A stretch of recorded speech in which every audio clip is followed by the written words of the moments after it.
Hola, ¿qué tal? Bienvenidos una vez más a nuestros videos de Fundamentos de Química Orgánica. En esta ocasión presentaremos el tema de fuerzas intermoleculares y su impacto sobre algunas propiedades químicas. Así es que sin más, pues vamos a darle. Lo que vamos a ver en este video van a ser los tipos de fuerzas intermoleculares, vamos a describirlas y algunos ejemplos de las mismas y su influencia sobre algunas propiedades como son el punto de fusión o ebullición, la solubilidad y la interacción ligando-receptor. Bien, para poder visualizar la utilidad que puede tener una molécula o cómo va a impactar en algún proceso donde yo la esté utilizando, es necesario entender sus propiedades y cómo estas pueden variar dependiendo del medio en el cual se encuentran. De tal suerte que podemos entender que la estructura química tiene una influencia muy importante sobre la reactividad de las moléculas y a su vez esto impacta sobre las propiedades que podemos asociarle a ella. La parte de la estructura la hemos venido manejando bastante, son las 4 Cs que hemos descrito: la composición, la conectividad, la configuración y la conformación. La parte de la reactividad también hemos platicado un poco, hemos platicado un poquito de diferencias de electronegatividad, es decir, la polaridad que vamos a ver en los distintos enlaces químicos, hemos visto cómo se relaciona con la densidad electrónica, platicamos ya un poco de resonancia. Entonces, todo este conjunto de características de la forma y de la reactividad de las moléculas van a influir sobre ciertas propiedades, como puede ser el hecho de decir si una molécula es polar o no polar, como ya hemos visto, y veremos más adelante cómo esto se relaciona con que sea ácida o básica, si es reactiva o es estable, o si tenemos centros nucleofílicos o centros electrofílicos, términos que se irán volviendo más parte del lenguaje que estamos usando dentro de la química orgánica. Para empezar a entender todo esto, conviene comenzar con las fuerzas intermoleculares no covalentes y cómo se van a relacionar con las propiedades químicas. Las fuerzas intermoleculares van a ser aquellas que se van a establecer por la interacción entre los átomos de una molécula y otros tipos de partícula, que pueden ser otras moléculas del mismo compuesto o moléculas de compuestos diferentes. Las fuerzas intermoleculares van a ser de tipo no covalente, ya que en el momento en que se forma un enlace covalente ya se forma una nueva entidad molecular, y van a depender principalmente de la polaridad. Las fuerzas intermoleculares nosotros las podemos clasificar dependiendo si se van a establecer en moléculas cargadas, es decir, van a presentarse en entidades con carga formal positiva o negativa y otro tipo de moléculas, y las vamos a clasificar a su vez en interacciones de tipo iónico, puramente iónico, entre moléculas o entidades que tengan cargas formales positivas o negativas, o bien en interacción de tipo ion-dipolo, es decir, de una interacción entre una entidad con carga formal y una entidad con carga parcial. También podemos tener interacciones entre moléculas neutras o sin carga, y van a ser interacciones que van a denominar fuerzas de Van der Waals, que van a depender justamente de la formación de momentos dipolares, es decir, donde tenemos cargas parciales. Y las vamos a clasificar en puentes de hidrógeno, en fuerzas de Kisson, que se van a presentar en entidades que tengan momentos dipolares permanentes, fuerzas de Debye, y las fuerzas de dispersión de London, que se presentan cuando tenemos dipolos inducidos. Empecemos entonces con las interacciones que se presentan en moléculas cargadas, es decir, las interacciones de tipo iónico. Estas se van a presentar entre especies que tienen carga positiva, es decir, cationes, y especies con carga negativa, es decir, aniones. Recordando que una molécula iónica va a ser aquella donde tenemos al menos un enlace que tenga una diferencia de electronegatividad mayor a 1.8, como la que estamos viendo aquí en la imagen, donde tenemos esta interacción de tipo con el oxígeno y el sodio, que la diferencia de electronegatividad rebasa ese 1.8, y por lo tanto clasificamos ese enlace como tipo iónico, y entonces el compuesto globalmente diríamos que es un compuesto de tipo iónico. La fuerza atractiva que se va a dar entre especies con carga opuesta va a estar descrita por la ley de Coulomb. En términos de fuerza, esta interacción de tipo iónico puede ir desde los 250 kilocalorías por mol hasta incluso 4000 kilocalorías por mol cuando se establecen redes iónicas. Un ejemplo lo podemos tener aquí, por ejemplo, vamos a plantear esta interacción entre este carboxilato que tiene carga negativa y la molécula de amonio que tenemos con carga positiva.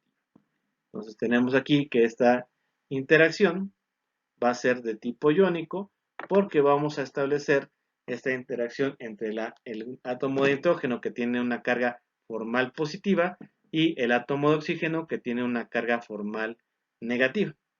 Si nosotros revisamos además los mapas de potencial molecular electrostático, veríamos justamente esta zona con alta densidad electrónica en los átomos de oxígeno. Estamos marcando aquí en esta zona que vemos en color rojo y en color amarillo, que indica justamente una mayor densidad electrónica, y aquí estaríamos localizando el átomo de nitrógeno con una menor densidad electrónica, como lo estamos viendo ahí denotado por la zona de color azul, azul verdoso. En cuanto a las interacciones que vamos a ver en moléculas neutras, estas van a ser interacciones que van a estar mediadas por momentos dipolares, simplemente dipolo. Y vamos a tener dos tipos de dipolos, los que son los dipolos permanentes y los dipolos inducidos. Los dipolos permanentes se van a establecer cuando hay diferencias de electronegatividad entre los átomos que participan en un enlace, como ya hemos visto. Entonces, por ejemplo, aquí en este enlace, carbono-oxígeno, el átomo de oxígeno tiene la mayor electronegatividad en comparación al carbono y por lo tanto le atribuimos una carga parcial negativa al átomo de oxígeno y un parcial positivo al átomo de carbono. Todavía si nosotros vemos el mapa de potencial molecular electrostático, pues justamente esto nos denota esto, ¿no? Que ya alguna vez incluso ya lo describimos. Esta zona que vemos aquí en color rojo, justamente nos indica que el átomo de oxígeno atrae hacia sí la densidad electrónica, por eso decimos que es un átomo más electronegativo. Ahora, si yo planteo aquí esta molécula que sería la acetona, yo planteo ahora otra molécula de acetona donde también he localizado los parciales negativo y positivo sobre los átomos de oxígeno y carbono respectivamente.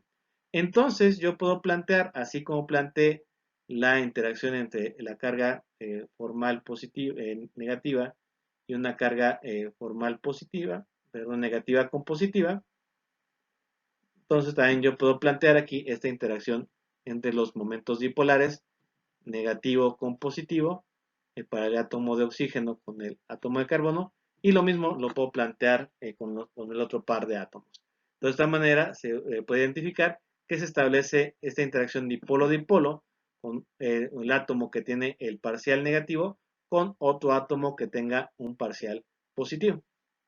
Sin embargo, también pueden darse dipolos inducidos, los cuales se van a establecer por la influencia de otras moléculas o bien por cómo se está dando la deslocalización electrónica.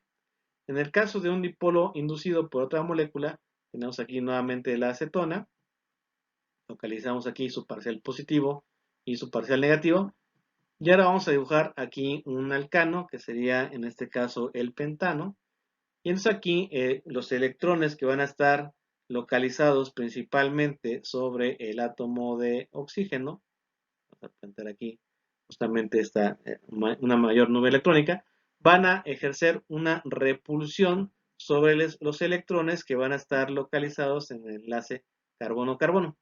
Esta repulsión ocasionada justamente por el átomo de oxígeno va a ocasionar un momento dipolar momentáneo entre estos dos átomos de carbono, generando entonces un pequeño momento en el cual hay un parcial positivo sobre un átomo de carbono y un parcial negativo sobre el otro.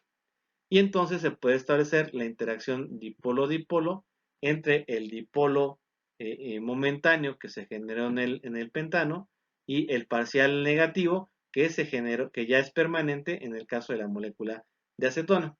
Esta interacción va a ser de menor magnitud en comparación a la que tenemos en la interacción dipolo-dipolo permanente, justamente porque el dipolo que se genera es momentáneo. También podemos tener que se pueden generar momentos dipolares momentáneos aún sin la influencia de una molécula externa.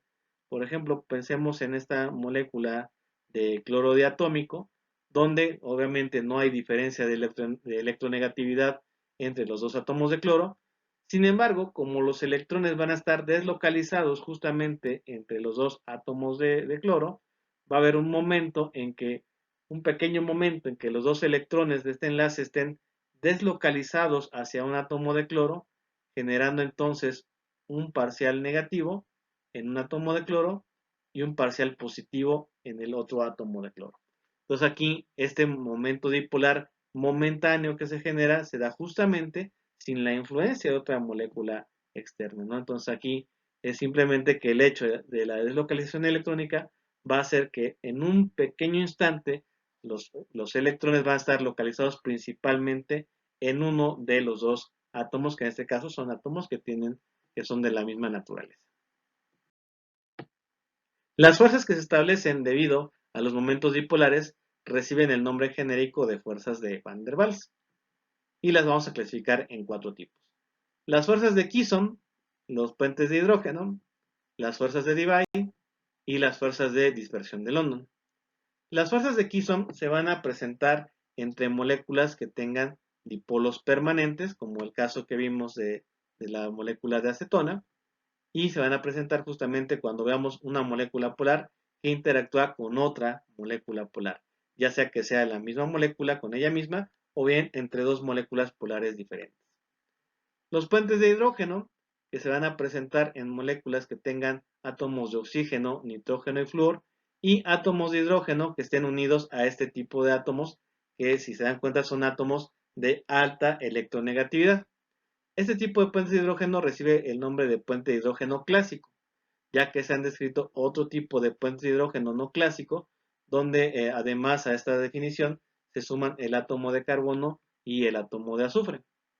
Entonces, este tipo de puentes de hidrógeno, de manera clásica, se va a presentar en moléculas que tengan grupos funcionales, que tengan porciones moleculares de oxígeno-hidrógeno o de nitrógeno-hidrógeno. Las fuerzas de Debye se van a presentar entre dipolos permanentes y dipolos inducidos, como el caso que ejemplificamos con la acetona y el pentano, y se van a presentar entonces entre moléculas polares y moléculas no polares. Y finalmente las fuerzas de dispersión de London, que se van a presentar entre dipolos inducidos, como fue el que vimos para el caso de la molécula de cloro diatómico, y se van a presentar entonces entre moléculas no polares, ya sean de la misma composición o bien que sean moléculas no polares distintas. Dentro de las fuerzas de Van der Waals, el puente de hidrógeno va a recibir una atención especial. De hecho, en muchas clasificaciones se les suele poner como un tipo de fuerza diferente a las fuerzas de Van der Waals, pero de alguna manera cumple con los criterios de una fuerza de Van der Waals en el sentido de que se establece entre moléculas que presentan un momento dipolar. Este tipo de interacción del puente de hidrógeno se va a generar por el traslape parcial entre el orbital 1s del átomo de hidrógeno con los orbitales ocupados por pares de electrones en átomos altamente electronegativos, como ya mencionábamos, el nitrógeno, el oxígeno y el átomo de flúor. Entonces aquí, si nosotros hacemos justamente el análisis de la diferencia de electronegatividad en los enlaces de oxígeno-hidrógeno y nitrógeno-hidrógeno, nos daríamos cuenta justamente que en los parciales negativos van a estar localizados justamente en el átomo de oxígeno y en el átomo de nitrógeno, mientras que el parcial positivo va a quedar localizado en los átomos de hidrógeno. Entonces, en este sentido, podemos establecer una interacción de tipo Van der Waals justamente entre el átomo de oxígeno y el de hidrógeno o el de nitrógeno con el de hidrógeno, según sea el caso, justamente cumpliendo con lo que sería la definición de las fuerzas de Van der Waals. Sin embargo, en términos de su magnitud y además por su importancia que tiene para muchos procesos donde participa el agua, que pues es justamente una molécula muy importante prácticamente para cualquier proceso biológico o industrial, por eso el puente de hidrógeno recibe esta atención particular. Dentro del puente de hidrógeno se va a reconocer que hay dos átomos que participan principalmente de él, además del hidrógeno, que sería el átomo donador, es decir, aquel que tiene unido mediante un enlace covalente al átomo de hidrógeno, como lo estamos señalando aquí en la imagen, unos círculos de color rojo. En inglés incluso se les denomina Hydrogen Bond Donor o HBD. Es de repente común encontrar ese tipo de siglas, sobre todo para los que incursionan dentro de la química farmacéutica. Y tenemos también átomos que son los aceptores del puente hidrógeno, que van a ser aquellos que van a tener el par de electrones no enlazante, que van a ser justamente los que van a recibir al hidrógeno, por decirlo así, y que también en inglés los podemos encontrar como Hydrogen Bond Acceptor o HBA. Entonces es usual que este tipo de interacción se suele representar a través del par de electrones no enlazado que interactúa con el átomo de hidrógeno, como lo estamos mostrando aquí en la imagen. A nivel bioquímico, justamente decíamos que los puentes de hidrógeno son muy importantes, ya que los sistemas biológicos son primordialmente acuosos, y además porque los puentes de hidrógeno van a participar en el reconocimiento intermolecular en sistemas biológicos. Quizás el ejemplo más conocido dentro de este tipo de reconocimientos que se dan a través de puentes de hidrógeno es el ensamblaje en doble hélice del DNA, donde justamente tenemos el reconocimiento entre los pares de bases de guanina con citosina y de adenina con timina. Si nosotros analizamos las estructuras de estas bases nitrogenadas, vamos a reconocer la presencia de átomos donadores de este puente de hidrógeno, que decíamos que en inglés le podemos llamar HBD, donde vemos justamente aquí átomos de nitrógeno que están enlazados a estos átomos de hidrógeno, y podemos reconocer también la presencia de aceptores de puente de hidrógeno, como serían aquí los átomos de oxígeno de aquí de este grupo carbonilo, o ese par de electrones que tenemos aquí en el átomo de nitrógeno de este sistema heterocíclico. Entonces, de esta manera podemos ver justamente cómo se establecen tres puentes de hidrógeno en el par guanina-citosina y dos puentes de hidrógeno en el par de adenina-timina. Estos puentes de hidrógeno también los podemos encontrar, desde luego, en muchos otros procesos a nivel bioquímico, y también van a ser muy importantes, por ejemplo, para el diseño de fármacos o el diseño de estructuras supramoleculares, donde también justamente la interacción de puente de hidrógeno es muy importante para que se puedan dar este tipo de estructuras. En cuanto a los valores de energía de las interacciones intermoleculares, las podemos ver representadas en esta tabla. Para fines de comparación, incluimos además la fuerza de interacción covalente que se presenta justamente en la mayoría de los compuestos orgánicos. Y podemos ver que justamente en comparación al tipo de la fuerza del enlace covalente, la magnitud que tienen estas interacciones intermoleculares es mucho menor. Por ejemplo, podemos ver que en comparación a un enlace covalente, un puente de hidrógeno presenta incluso hasta 3 veces menor energía en comparación al enlace covalente más débil. Por lo tanto, podemos decir que estas interacciones intermoleculares van a ser más fáciles de romper que una interacción de tipo covalente, por ejemplo.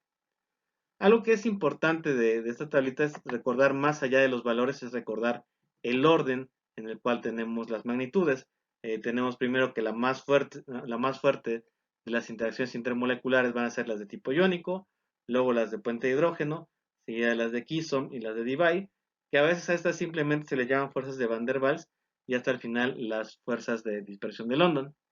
Esto va a ser importante porque dependiendo de la fuerza de la interacción, va a ser la cantidad de energía requerida justamente para poder romper la interacción. De tal suerte que si nosotros aplicamos energía a un sistema molecular donde estén presentando esas interacciones intermoleculares, podemos ver podemos ver que justamente esas interacciones intermoleculares se pueden empezar a romper y generar cambios entonces en las propiedades que estamos viendo de la molécula, como vamos a ver algunos ejemplos a continuación. Entre los ejemplos que vamos a revisar van a ser el impacto que tienen estas interacciones intermoleculares en el punto de fusión o ebullición, la solubilidad y la interacción ligando-receptor, simplemente por mostrar algunos ejemplos. Bien, primero entendiendo cómo influyen las interacciones intermoleculares en el punto de fusión o ebullición, hay que visualizar que para que ocurra el cambio de estado asociado al punto de fusión o ebullición, deben de vencerse las interacciones intermoleculares que mantienen unidas a las moléculas, de tal suerte que, por ejemplo, las interacciones intermoleculares que tenemos aquí en el sólido van a ser muy fuertes, un poco menos fuertes en el caso del líquido y definitivamente muy pocas en el caso del gas, estado gaseoso. Por lo tanto, si nosotros aplicamos energía a un sólido y logramos aplicar suficiente energía como para vencer la interacción intermolecular, podemos provocar que ocurra la fusión del sólido y que se convierta entonces al estado líquido. Algo que es importante es que si yo rompo una interacción covalente, se rompe la conectividad o composición intramolecular y por lo tanto ya no es la misma sustancia. Es decir, que el punto de fusión o ebullición no involucra la ruptura de enlaces covalentes, por ejemplo, o enlaces intramoleculares, sino que involucra justamente el rompimiento de estas fuerzas débiles como el puente de hidrógeno o las de Van der Waals o las de London, que van a provocar el cambio de estado de sólido a líquido o a gaseoso. Entonces, nuevamente enfatiza nuevamente esto. Por lo tanto, las variaciones en los puntos de fusión de ebullición entre dos o más sustancias se pueden explicar a través de reconocer qué fuerzas intermoleculares se dan entre estas moléculas. A mayor fuerza de interacción intermolecular, se va a requerir mayor energía para vencerlas, es decir, se incrementará la temperatura de fusión o de ebullición. Vamos a hacer algunos ejemplos. Vamos a ver aquí la variación del punto de ebullición en algunos alcanos. Entonces tenemos aquí una lista de varios alcanos, metano, etano, propano, hasta el decano. Entonces, si yo, por ejemplo, dibujo aquí la estructura del pentano y dibujo aquí la estructura del decano, yo puedo ver que el número de fuerzas de dispersión de London que se van a presentar en estas moléculas, porque son moléculas no polares, y recordamos que las fuerzas de dispersión de London se van a presentar justamente en enlaces que no son polares, yo veo que hay un mayor número de fuerzas de dispersión de London en conforme aumenta el tamaño de la cadena. Es decir, que a mayor superficie molecular de contacto, hay una mayor posibilidad de formar interacciones por fuerzas de London, y esto se refleja justamente en un mayor punto de ebullición. Como podemos ver aquí, por ejemplo, en el caso del pentano, el punto de ebullición es de 36, y vemos para el caso del decano que alcanza 174 grados centígrados, y que justamente esto se puede explicar a que como el decano es una estructura más grande, tiene una mayor superficie molecular de contacto en comparación al pentano, digamos el doble, por eso se puede entender que el punto de ebullición del decano sea muchísimo mayor en comparación al del pentano, en virtud de que se establece un mayor número de fuerzas de dispersión de London a lo largo de la estructura del decano.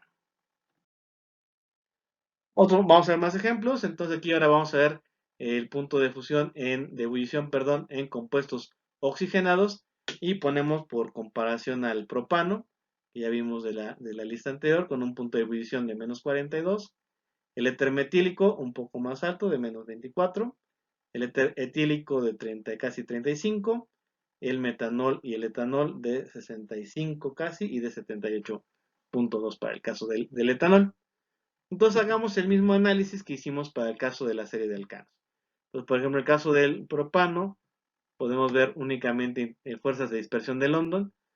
En el caso del éter etílico, también podemos plantear fuerzas de dispersión de London entre este enlace carbono-carbono con este otro enlace carbono-carbono, por ejemplo. Ahí no vemos diferencia de electronegatividad, entonces podemos decir que podemos establecer fuerzas de dispersión de London. Lo mismo en el caso del etanol, entre el caso de este enlace carbono-carbono y este enlace carbono-carbono, ¿no?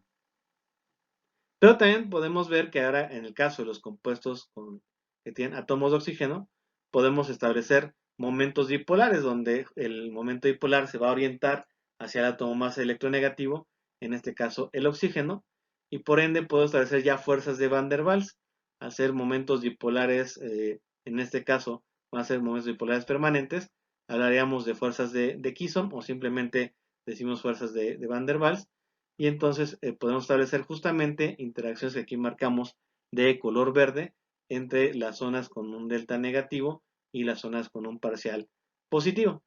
Y entonces esto puede ayudarnos a entender por qué el éter metílico tiene un mayor punto de ebullición que el caso del propano. El propano tiene 42, solamente establece fuerzas de dispersión de London, mientras que para el caso del éter metílico establece fuerzas de Kison, que son en términos de magnitud más fuertes que las fuerzas de dispersión de London.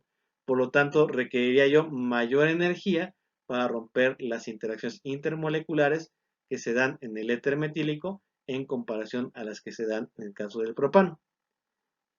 Para el caso de, ahora vemos, por ejemplo, si comparamos ahora con el éter etílico y el éter metílico, donde la única diferencia es un átomo de carbono más, en el caso del éter etílico, además de la fuerza de Kison, tendríamos que sumar las fuerzas de dispersión de London, que se establecen por tener una cadena hidrocarbonada más larga, y eso permite entender por qué el éter etílico tiene un mayor punto de ebullición que el éter metílico.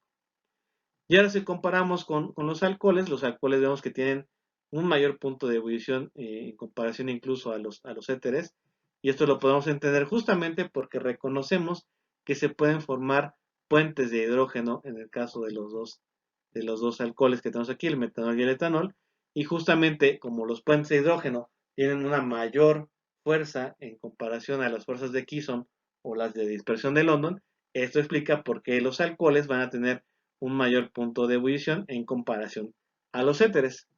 Aquí en el resumen, en el propano solamente se establecen fuerzas de dispersión de London, en el éter metílico únicamente de Kison, en el caso del éter etílico de London y de Kison o de Van der Waals, en el caso del metanol de Van der Waals y de puente de hidrógeno, y en el caso del etanol tenemos los tres tipos de fuerza y eso permite entender por qué tiene un mayor punto de ebullición en comparación al metano. Siguiendo con más ejemplos, ahora vamos a ver el punto de fusión de ácidos grasos saturados e insaturados. Por comparación tenemos aquí al ácido acético, que es esta molécula que tenemos aquí arriba, con un punto de fusión de 16 grados centígrados. Luego tenemos a continuación el ácido esteárico, que es este ácido graso saturado completamente, son puros enlaces sencillos de hibridación sp3. El ácido elaídico tiene un punto de fusión un poco menor de 45 grados y que la diferencia con el ácido estérico es que va a tener aquí una insaturación, que en este caso particular es de geometría trans. Luego tenemos el ácido oleico, que es este de aquí, que estoy marcando con verde, con un punto de fusión mucho menor, vean que es de 13, y el ácido linoleico, que vamos a marcar aquí de color morado, que es el de que tiene aquí dos insaturaciones, que son de tipo cis, y tiene un punto de fusión incluso abajo de 0 grados, ¿no? Es decir, lo veríamos como un líquido a temperatura ambiente aquí de México al menos, ¿no? Entonces, aquí en este caso, veríamos el punto de, por ejemplo, aquí para explicar por qué tenemos estas diferencias en los puntos de fusión, tendríamos que visualizarlo de esta manera, donde al ser cadenas hidrocarbonadas muy largas, podemos suponer que el principal tipo de interacción que vamos a tener van a ser de fuerzas de London, de dispersión de London. También tendríamos puentes de hidrógeno, podemos reconocer aquí, por ejemplo, puente de hidrógeno aquí, y podremos reconocer también fuerzas de Van der Waals aquí, ¿no? Entonces podemos tener aquí Van der Waals, fuerzas de Van der Waals, y aquí tenemos también interacciones tipo puente de hidrógeno. Pero sin duda, al ver la larga cadena hidrocarbonada, podremos ver que serían principalmente fuerzas de London, donde tenemos que, recordando lo que vimos con los alcanos, tiene que haber una muy buena interacción a través de la superficie de contacto molecular. Entonces aquí vemos la imagen tridimensional para el ácido esteárico y podemos ver cómo la superficie de contacto es bastante buena a lo largo de la cadena, ¿no? Entonces podemos ver cómo aquí habría un gran número de fuerzas de dispersión de London a lo largo de toda la superficie molecular, porque digamos que hay un buen traslape, digamos que hay un buen contacto entre las cadenas hidrocarbonadas del ácido esteárico. Pero si lo vemos ahora con el ácido oleico, que ya presenta una insaturación, vemos que esta insaturación de tipo cis como que provoca este doblez que vemos aquí en la imagen. Y entonces aquí de esta manera ya el traslape ya no es tan bueno, porque justamente debido a esta curvatura, el contacto que puede haber entre las cadenas hidrocarbonadas es menos eficiente. Por lo tanto, también las fuerzas de London van a ser menos fuertes y por lo tanto eso se va a reflejar en un punto de fusión más bajo. Y ahora sí vemos el ácido linoleico con dos insaturaciones, pues podemos ver que todavía tiene una mayor curvatura, como podemos ver aquí en la imagen, y esto todavía reduce más la superficie de contacto entre las cadenas hidrocarbonadas, reduciendo entonces la eficiencia de las fuerzas de dispersión de London, reflejándose en un punto de fusión más bajo. Hagamos un último ejemplo aquí con algunos compuestos que tienen grupo funcional carbonilo y tenemos distintos tipos. Tenemos a la acetona, que tenemos un grupo funcional cetona, valga la redundancia, el acetato de etilo con un grupo funcional éster, el ácido acético con un grupo funcional ácido carboxílico y la acetamida que tiene el grupo funcional amida. Entonces podemos ver que el rango de puntos de ebullición que vemos aquí para estas moléculas pues es bastante amplio, desde 56 para la acetona hasta 221 para el caso de la acetamida. Entonces el rango es bastante grande. Entonces, si hacemos el mismo análisis que planteamos, por ejemplo, para el caso de los éteres y los alcoholes que vimos hace unos minutos, podemos hacer el mismo análisis. Aquí ya marcamos los momentos dipolares para algunas moléculas. Entonces vamos a identificar primero dónde podemos ver fuerzas de dispersión de London. Podemos identificar que podría haber fuerzas de dispersión de London en el grupo etilo del acetato de etilo. Fuerzas de Kisson podríamos identificar que hay en la acetona. Justamente aquí tenemos dipolo negativo con dipolo positivo. Y lo mismo podríamos ver en el caso del acetato de etilo, ¿no? Entonces justamente esta interacción adicional de tipo fuerza de dispersión de London explican el incremento en el punto de ebullición del acetato de etilo versus la acetona, ¿no? Entonces vemos que sí es un poquito más alto y lo podemos explicar justamente en términos de la fuerza de dispersión de London. Para el caso del ácido acético, podemos identificar puentes de hidrógeno. Tenemos aquí un grupo donador de puente de hidrógeno y tenemos aquí un grupo aceptor del puente de hidrógeno, ¿no? Entonces podemos establecer un puente de hidrógeno entre el grupo hidroxilo del ácido carboxílico y el carbonilo de otra molécula de ácido acético. Y lo mismo podemos plantear con el otro grupo hidroxilo, ¿no? Y el otro grupo carbonilo, de tal suerte que se establecerían dímeros bastante estables, aquí en el caso del ácido acético, y eso explicaría por qué tenemos todavía un mayor punto de ebullición en el caso del ácido acético. Para el caso de la acetamida, pues podemos plantear algo similar. También podemos plantear aquí la formación de un puente de hidrógeno entre el carbonilo de la amida y el hidrógeno que está unido al átomo de nitrógeno. Y tal vez incluso podríamos plantear a lo mejor un dímero, ¿no? También podemos plantear aquí un dímero. Tal vez podríamos plantear un puente de hidrógeno adicional de esta manera. Y entonces aquí esta mayor red de puentes de hidrógeno podrían explicar justamente este mayor punto de ebullición que tenemos en el caso de la acetamida, porque tenemos un mayor número de interacciones intermoleculares. Sin embargo, vemos que la diferencia del punto de ebullición es muchísimo, muy alta, ¿no? Son prácticamente 100 grados centígrados, entonces tiene que haber alguna explicación adicional. Si nosotros pensamos en las formas resonantes de esta acetamida y la aminamente par, el oxígeno recibe el par de electrones y podemos plantear entonces que hay formas resonantes donde tenemos cargas formales positivas y negativas en los átomos de nitrógeno y de oxígeno, de tal suerte que podemos plantear momentáneamente una interacción de tipo iónico, que es más fuerte que las demás interacciones y entonces por lo tanto eso sí puede ayudarnos a explicar por qué la diferencia del punto de ebullición es tan grande para el caso de la acetamida en comparación a los demás compuestos derivados del ácido que tiene el grupo carbonilo. Ahora, sobre la solubilidad de los compuestos orgánicos, también las fuerzas intermoleculares van a tener una gran influencia. La solubilidad se va a dar porque el disolvente, que sería la sustancia que está en mayor proporción, va a ser capaz de solvatar, es decir, de rodear al soluto, que va a ser la sustancia que va a estar en menor proporción. Para que ocurra este proceso tienen que ocurrir dos cosas. Primero, se tienen que romper las interacciones intermoleculares soluto-soluto y disolvente-disolvente. Entonces, primero tenemos que romper estas interacciones que aquí tenemos marcadas con estas líneas punteadas en rojo. Entonces, tienen que romper estas interacciones primero entre el soluto y entre el soluto-soluto, y a su vez se tienen que romper las interacciones disolvente-disolvente para que puedan rodear justamente a las moléculas de soluto. Para que este momento en el cual las moléculas de disolvente rodean a las moléculas de soluto se pueda estabilizar, pues tiene que darse fuerzas intermoleculares entre las moléculas del disolvente y las moléculas del soluto. Es decir, se tienen que formar nuevas interacciones intermoleculares. Este proceso de solubilidad va a estar afectado por muchos factores, entre los que podemos destacar la temperatura, la proporción soluto-disolvente y lo que nos interesa particularmente a nosotros es la naturaleza misma de las moléculas. Una regla de oro dentro de cómo juzgar la solubilidad es que lo semejante disuelve a lo semejante.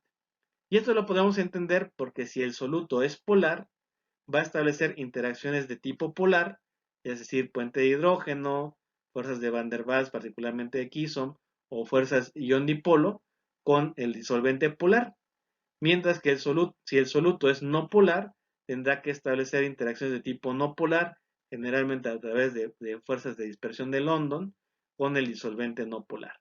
Es decir, que la naturaleza de estas nuevas interacciones que estamos marcando aquí también tienen que ser congruentes con el tipo de molécula que sea el soluto y que sea también el disolvente.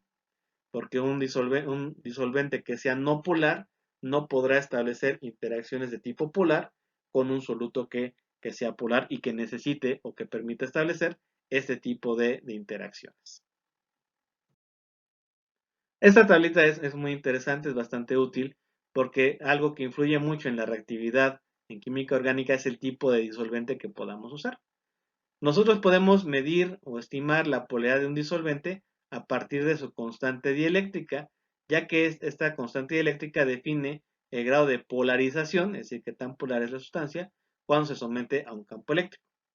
Y podemos establecer tres tipos principales de disolventes orgánicos.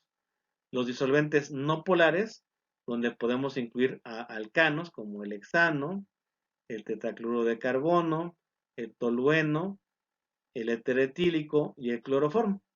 Todavía hasta este rango de 4 en la constante dieléctrica podemos considerarlos que son disolventes con muy baja polaridad. Ya arriba de 6 podemos empezar a considerar que son no polares, pero que ya empiezan a tener un poquito más de polaridad, como es el caso del acetato de etilo o el tetrahidrofurano. Luego tenemos disolventes polares no próticos, es decir, disolventes polares que no van a tener un enlace de oxígeno hidrógeno o de nitrógeno hidrógeno. Esto va a ser muy importante también porque va a haber ciertas reacciones orgánicas que pueden ser modificadas dependiendo si el disolvente es capaz de actuar como un donador de puente de hidrógeno o no. Y dentro de ese tipo de disolventes polares no próticos tenemos el diclorometano, que sería polar un poquito más extendiendo a lo no polar, digamos que es una polaridad media, la acetona, el acetonitrilo, la dimetilformamida y el dimetilsulfóxido.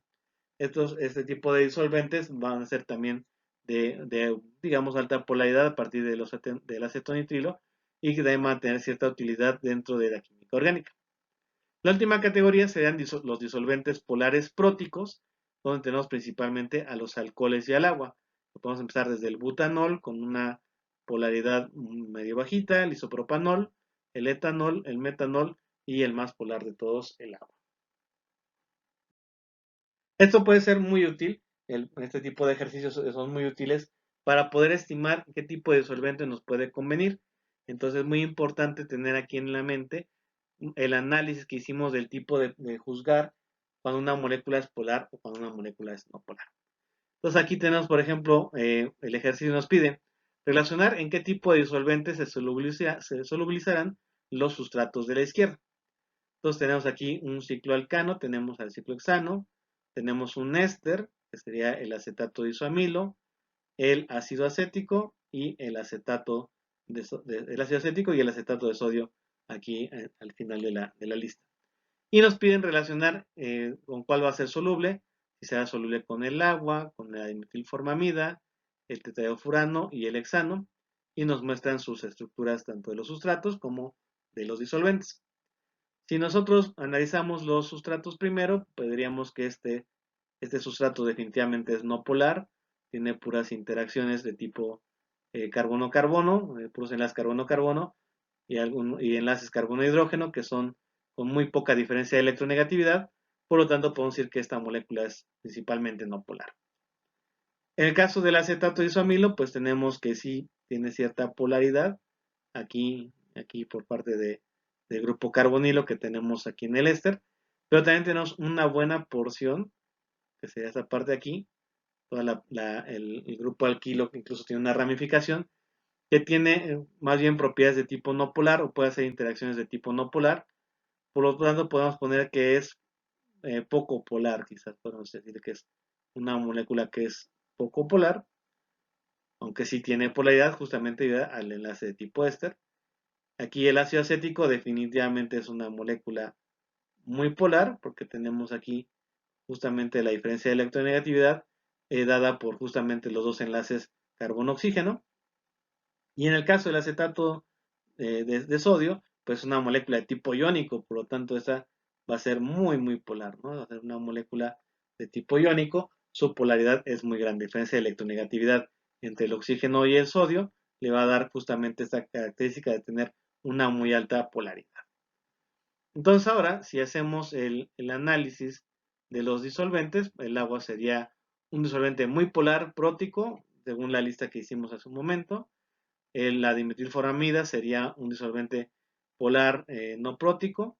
El tetraidrofurano, que aquí vemos su estructura, pues tendría un poquito de polaridad, ¿no? Aquí hacia el átomo de oxígeno. Entonces, pues sí, sí tiene polaridad, pero digamos que es menos polar definitivamente que la dimetilformamida o que el agua. Y el hexano, pues es un alcano, definitivamente es no polar. Entonces nosotros podemos relacionar justamente con base a sus propiedades de polaridad con quienes sí se va a disolver y con quienes no. En el caso del ciclohexano, que es el primerito, definitivamente con el que va a ser más soluble sería con el hexano, tal vez también un poquito con el THF, ya un poco menos con la dimetilformamida y definitivamente no lo sería con el agua, que sería el más polar, porque en este caso el ciclohexano preferiría mantener sus interacciones no polares en lugar de interactuar con el agua que haría principalmente interacciones de tipo polar. Si nos vamos ahora con el acetato de isoamilo, que tiene algo de polaridad, pero no tanta, podemos decir que sería soluble en el hexano, sería soluble en el THF, porque justamente comparte con él esta característica de baja polaridad, y también tendría algo de solubilidad en dimetilformamida, pero definitivamente no la tendría con el agua, porque el agua al ser muy polar no va a tener interacciones muy favorables con el acetato de isoamilo. Si ahora nos vamos con el ácido acético, que es una molécula polar, definitivamente va a tener una muy buena solubilidad en agua, va a ser miscible en agua. Con la dimetilformamida también va a ser soluble. Incluso podemos plantear que en términos de esta ligera polaridad que tiene con el THF por la presencia del átomo de oxígeno, y además podría llegar a formar a lo mejor un tipo de interacción tipo puente de hidrógeno entre el hidrógeno del ácido acético con el THF, con el oxígeno del THF, pues podemos suponer que también va a ser un poquito soluble. Pero definitivamente va a tener muy baja solubilidad en hexano, sino es que prácticamente nula. No, sí tiene un poquito de solubilidad con el hexano, pero definitivamente mucho menor que la que tendría con los otros tres disolventes que forman parte de la lista, justamente en virtud de su polaridad. Y en el caso del acetato de sodio, al ser muy polar, prácticamente solamente sería soluble en agua y muy poquito soluble en dimetilformamida, ¿no? Pero digamos que el solvente en el cual se va a disolver únicamente sería el agua. Definitivamente no sería soluble en THF, no le alcanza la polaridad y mucho menos en el hexano, que es una molécula no polar. Entonces, lo que podemos concluir de esta tablita es que si nosotros podemos analizar la polaridad que va a tener un sustrato, podemos predecir o por lo menos analizar la solubilidad que va a tener en distintos disolventes que también vamos a clasificar dependiendo de su polaridad. Algo que es importante, que vale la pena rescatar, es que podemos pensar que porque una molécula tenga un grupo polar, en automático va a ser soluble o miscible con disolventes polares. Particularmente podemos pensar esto del agua, ¿no? Sin embargo, si la molécula reúne una porción mayormente no polar, como puede ser el caso de una cadena hidrocarbonada, la mayoría de las interacciones que va a tener esta molécula van a ser de tipo de London, de fuerza de dispersión de London, con ella misma, y por ende su solubilidad acuosa va a ser muy baja. Entonces, por ejemplo, aquí tenemos este símil de estas estructuras donde tenemos en color azul una parte que es principalmente no polar, que puede formar únicamente interacciones de dispersión de London, y digamos aquí tenemos una porción que sería no polar, que sería polar más bien, de color rojo. Entonces, si yo enfrento ahora esta molécula con un disolvente que sea principalmente polar, a lo mejor puede establecer interacciones de esta manera, de interacciones polares con la porción polar de la molécula, pero no va a ser capaz de solvatarla completamente, y no va a ser capaz de solvatarla completamente porque el resto de la cadena hidrocarbonada va a preferir interactuar a través de puentes de London, perdón, de fuerzas de dispersión de London, y por lo tanto no va a ser capaz de solvatar a la molécula. Lo que se ha visto es que es la longitud que permite más o menos todavía tener una solubilidad acuosa aceptable, es de 3 o 4 átomos de carbono máximo por cada grupo funcional que sí forma interacciones de tipo polar. Un ejemplo de esto lo tenemos con esta serie de alcoholes, donde por ejemplo tenemos el metanol, el etanol y el propanol, donde justamente este tiene un átomo de carbono, este tiene 2 átomos de carbono y este 3 átomos de carbono, y vemos que su solubilidad en agua es infinita, ¿no? Son miscibles. Se dice que un líquido es miscible en otro cuando es soluble, por decirlo así de esta manera. Generalmente se dicen solubles cuando son líquidos, cuando son sólidos que se disuelven en líquidos, y miscibles cuando son líquidos que se mezclan con otros líquidos, sin formar fases heterogéneas. En el caso del butanol, que ya tiene 4 átomos de carbono, vemos justamente cómo ya la solubilidad ya baja muchísimo, ya ser totalmente miscible, como el caso del propanol, ya con 4 átomos de carbono ya la solubilidad baja mucho, y ya con 5 y 6 átomos de carbono, bueno, pues ya prácticamente digamos que el hexanol es insoluble en agua, prácticamente insoluble en agua. Sin embargo, si al hexanol le ponemos otro grupo hidroxilo, 1, 2, 3, 4, 5, 6. Entonces, este sería el 1-hexanol, muy poco soluble en agua. Pero si le ponemos otro grupo hidroxilo, se vuelve a establecer esta relación de 3 átomos de carbono por cada grupo polar, que sería una relación de 2 grupos polares por 6 átomos de carbono, es decir, cumple esta relación 1:3, y ya vemos que su solubilidad se incrementa bastante, ¿no? Entonces, esta regla de los 3 átomos de carbono, pues puede ayudarnos un poquito, pero sobre todo a entender que no por tener un grupo funcional polar, en automático ya va a ser soluble en un disolvente polar como el agua, sino que hay que considerar que si tiene una porción que va a preferir formar interacciones de tipo de London con ella misma, eso va a dificultar mucho que se lleve a cabo el proceso de solvatación. Finalmente, dentro de otro proceso que es importante y en el cual juegan mucho las interacciones intermoleculares son las interacciones ligando-receptor. El reconocimiento de las moléculas dentro de los sistemas biológicos se va a dar justamente a través de interacciones intermoleculares.